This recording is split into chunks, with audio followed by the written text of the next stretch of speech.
Good evening, everyone, and welcome to another Host with Chad Mickelson. I'm your host, Chad Mickelson.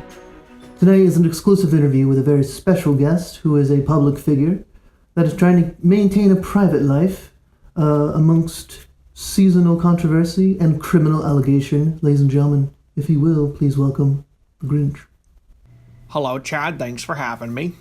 We've been trying to get you on the show for some time, and I know that after some persuasion and a few tears, if I recall, we finally got you on the show.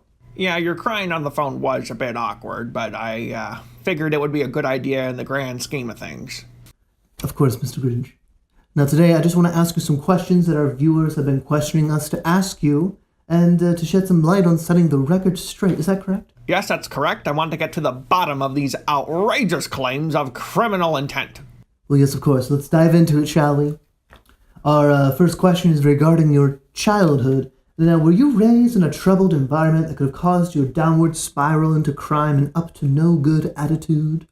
My childhood is a bit fuzzy, no pun intended, but I think I had the same sort of upbringing as everyone else. Mold scrubbing, bed-bug mattress, rotting fruit on the windowsill. You know, stuff that everyone had. A normal childhood. I see. Well, our next question is addressing your most recent accusation of Grand Theft Auto at the local printing business in Culpeper. Is that correct? You have no proof of what happened. I have just been advised by my lawyer to withhold comment. And who is your lawyer? Max. Thank you, Mr. Grinch. And thank you, Max. Our last question for you is about your future plans for living in the community of Culpeper. And what's the question? What are your future plans for living in the community of Culpeper? Well, this is a nice little town with lots to take.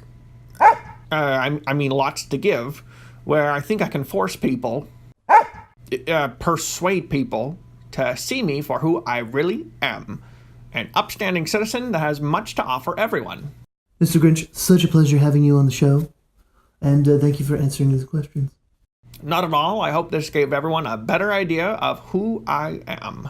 Yes, I'm sure time will tell. Thank you, Mr. Grinch. And thank you all for tuning in. Please join us next time in our another exclusive interview with Frosty the Snowman on his most recent public meltdown. Good night, everyone.